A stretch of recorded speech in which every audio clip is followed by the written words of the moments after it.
ETF index mutual funds నేర్చుకుని stock మార్కెట్లో రాణించాలనుకుంటున్నారా? వెంటనే ఈ నెంబర్కి కాల్ చేయండి.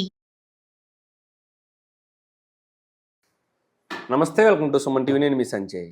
ఈరోజు మనతో పాటు ఉన్నారు సుప్రీంకోర్టు అడ్వకేట్ పోతిరెడ్డి కృష్ణకాంత్ గారు. సార్తో మాట్లాడి సైబర్ క్రైమ్స్ గురించి కొన్ని వివరాలు తెలుసుకుందాం.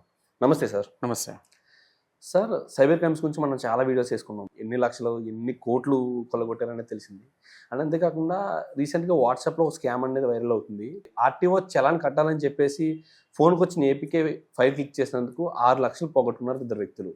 అసలు ఈ స్కామ్ ఏంటి, అసలు ఇది ఎలా జరుగుతుంది, ఇలాంటి వాటితో ఎలా జాగ్రత్తలు వహించాలి? ఇక్కడ చూసుకుంటే సైబర్ నేరగాలు అనేవారు రోజు రోజుకి అప్డేట్ అవుతూ వస్తున్నారు.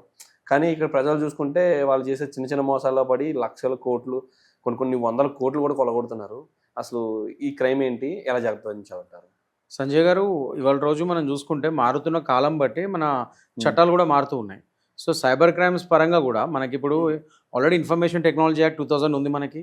సైబర్ క్రైమ్స్ పరంగా బోత్ 2 తెలుగు రాష్ట్రాలు, నేను తెలుగు రాష్ట్రాల గురించి మాట్లాడుతున్నాను. 2 తెలుగు రాష్ట్రాల్లో, తెలంగాణలో మనకి already cyber crimes police station ఉంది సపరేట్గా బషీర్బాగ్లో. And whereas in Andhra AP CID cyber crimes wing ఉంది మంగళగిరిలో. సో దానికే హెడ్ క్వార్టర్స్ ఉన్నాయి మనకి. మంచిగా టీం ఉంది, అన్ని హై లెవెల్ టెక్నాలజీ యూజ్ చేస్తున్నారు, అన్ని చేస్తున్నారు. కానీ జనాల్లో కూడా అవేర్నెస్ రావాలి. అవేర్నెస్ అంటే ఏంటంటే ఇట్లాంటివి ఇప్పుడు రోజుకి అక్కడ సైబర్ నేరగాలు రోజుకి కొత్త కొత్త మెథడ్స్ తో, కొత్త కొత్త తెలివితేటలతో, కొత్త కొత్త థాట్స్ తో మిమ్మల్ని మోసాలు చేయడం ఎలా అన్న దాని మీద వాళ్ళు కొత్త తీసుకొని వస్తున్నారు. దాని తగ్గట్టే మీరు కూడా అప్డేట్ అయితే ఉండాలి. ముఖ్యంగా పోలీస్ వారు, సైబర్ క్రైమ్స్ పోలీస్ వారు కూడా 2 తెలుగు రాష్ట్రాల వారు జనాల్లో అవేర్నెస్ ప్రోగ్రామ్స్ పెట్టాలి. అంటే పోలీస్ వాళ్ళ మీద ఒకరి మీద మనం బాధ్యత పెడతాం కదా, జనాలుగా ఇప్పుడు యాజ్ అ సొసైటీగా మనకు కూడా బాధ్యత ఉండాలి. సో ఎప్పటికప్పుడు మీరు పనికిమాలవన్నీ మీరు మొబైల్లో కూర్చొని చూసే బదులు ఇలాంటివి కొన్ని educated videos, awareness programs videos కూడా సైబర్ క్రైమ్స్ చాలా ఉంటాయి. పోలీస్ వాళ్ళు మన రాష్ట్ర పోలీస్ వారే, తెలంగాణ కానీ ఆంధ్ర కానీ, వాళ్ళ అవేర్నెస్ వీడియోస్ పెట్టారు చాలా. అవేర్నెస్ వీడియోస్ చూడండి కుదిరినప్పుడు. You will be more educated and you will be more thoroughly proactive అలాంటివి చూడటం వల్ల. సో అలాంటివి ఎంతమంది చేస్తున్నారు మన జనాలు? ఇప్పుడు మీరు చెప్పినట్టు ఇప్పుడు ఈ ఉదంతం ఆర్టీఓ ఆఫీస్ నుంచి మీరు చలాన్ కట్టాలని చెప్పి ఏపీకే ఫైల్స్ మాదిరిగా ఒక ఫైల్ పంపించాడు. అతను నిజమే అనుకుని అతనేదో కొట్టేశాడు, మొత్తం 6 లక్షలు పోయినాయి అంటున్నారు. ఇప్పుడు 6 లక్షలు రికవరీ ఎప్పుడు చేస్తారు? ఇప్పుడు ఇమీడియట్ గా జనరల్లీ ఇప్పుడు సైబర్ క్రైమ్స్ కి మనం అప్పుడు కంప్లైంట్ చేస్తాము, నా అకౌంట్ ఫ్రీజ్ చేయండి ఇలా అని ఫస్ట్ అడగాలి. అడిగిన తర్వాత ఇప్పుడు 6 లక్షలు రికవర్ చేయమని అడుగుతాం పోలీస్ వారికి. ఎఫ్ఐఆర్ అవన్నీ చేస్తారు వాళ్ళు పాపం. దాని తర్వాత రికవర్ చేసడానికి టైం పడుతుంది. ఎందుకు తెలుసా?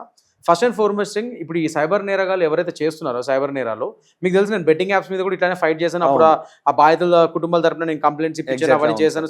సో కాల్డ్ సెలబ్రిటీస్ ఎవరైతే ఆ బెట్టింగ్ యాప్స్ మీద ప్రమోట్ చేస్తారో వాళ్ళ మీద కూడా మనం పోరాడటం జరిగింది, కేసులు పెడతాం జరిగింది. సో నేనేం చెప్తున్నానంటే ఇవాళ రోజు సొసైటీగా ఊరికే మనం అవతలని బ్లేమ్ చేయడమే కాదు, మనం కూడా ఏం చేస్తున్నాం మన అవేర్నెస్ మనకు ఉండాలి. ఇప్పుడు మీరు కంప్లైంట్ ఇస్తారు, అది రికవరీ 6 లక్షలు రికవరీ అవడానికి టైం పడుతుంది.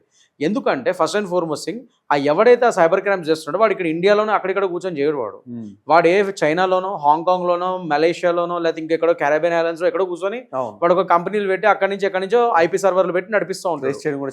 చాలా కష్టం. సో దానికి తగ్గ టెక్నాలజీ మన దగ్గర ఉన్నా కూడా బట్ స్టిల్ వాడిని అరెస్ట్ చేయాలంటే మరి ఆ దేశాలకు పోయి అరెస్ట్ చేసుకొని రావాలి. అవన్నీ ఎప్పటికైతే. And moreover money trail, ఈ అమౌంట్స్ వాడు ఎక్కడెక్కడ పంపిస్తే మన దగ్గర దోచుకునే అమౌంట్ ని వాడు వేరే అకౌంట్కో అక్కడిక్కడ ట్రాన్స్ఫర్లు చేస్తాడు. ఆ మనీ ట్రైల్ ఎస్టాబ్లిష్ అవ్వగలగాలి. ఆ జరుగుతున్న ఆ మనీ లాండరింగ్ ఒక విధంగా అది మనీ లాండరింగ్ కింద వస్తుంది. సో ఇక్కడ నెక్స్ట్ పిఎంఎల్ఏ కూడా వస్తుంది, పిఎంఎల్ఏ యాక్ట్ కూడా, prevention of money laundering act.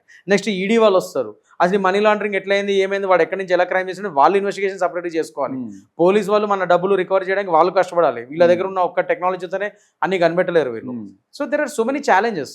So దాని పరంగా ఇప్పుడు at the end of the day మీకు ఒకవేళ 6 లక్షలు పడితే మీకు దొరకవని మేము అనట్లేదు. అది పోలీస్ వారు పాపం వాళ్ళ వంతు వాళ్ళు చేస్తారు. కానీ ప్రాసెస్ చాలా పెద్దగా ఉంటుంది, కొద్దిగా లేట్ అవుతుంది. సో మీరు దానికోసం ఓపిక కూడా ఉండాలి.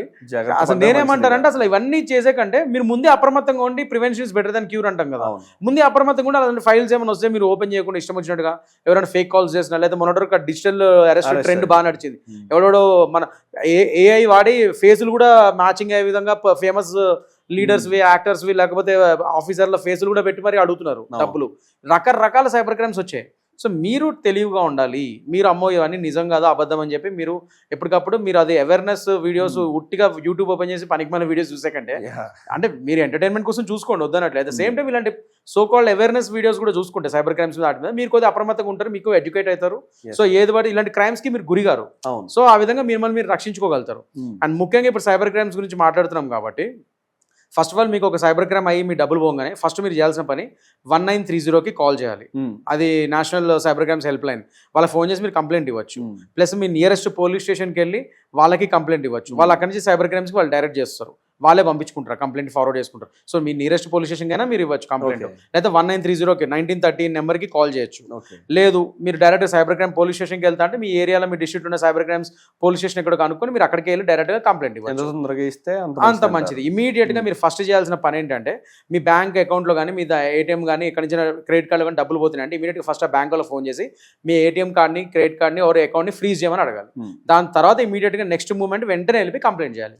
మీరు లోపల పెట్టుకుంటే మాత్రం ఇబ్బందులు అయితే first go and complaint, get the complaint and get the FIR registered. That is what I suggest you. So 1930 మీరు పోలీస్ స్టేషన్కి వెళ్ళే కంటే ముందే 1930 కాల్ చేసి కంప్లైంట్ ఇచ్చేసి దాని తర్వాత మళ్ళీ మీరు లోకల్ నియర్ బై పోలీస్ స్టేషన్కి వెళ్ళి కంప్లైంట్ ఇచ్చినా సరిపోతుంది. వాళ్ళ కంచి సైబర్ క్రైమ్స్ డైరెక్ట్ చేసుకుంటారు. Absolutely sir. ఇక్కడ ప్రాసెస్ చూసుకుంటే మీరు ఇంత లాంగ్ ప్రాసెస్ చెప్పారు. ఒకసారి మనీ పాకెట్ కూడా అనేది జస్ట్ ఒక ఫైల్ క్లిక్ చేయడం వల్ల అవుతుంది, కానీ అది రికవరీ చేయాలంటే ఒక నెలల తరబడి సమయం పట్టే అవకాశం కనిపిస్తుంది. ఇక్కడ చూసుకుంటే మీరు అన్నట్టుగా యూట్యూబ్లో ఇన్స్టాలో పనికిమాలిన రీల్స్ చూడడం, ఇలాంటి ఎంటర్టైన్మెంట్ వైపు అడుగులు వేయడం కన్నా ఇలాంటి అవేర్నెస్ వీడియోస్ కూడా కొన్ని చూసి కొన్ని నేర్చుకుని అసలు గుర్తు తెలియని వ్యక్తులు పంపిన ఫైల్స్ ఓపెన్ చేయొచ్చా చేయకూడదా అన్న మినిమం సెన్స్ని వాళ్ళు బిల్ చేసుకోవాలని అనుకుంటున్నాను sir. Absolutely. Thank you sir. Thank you very much. Thank you.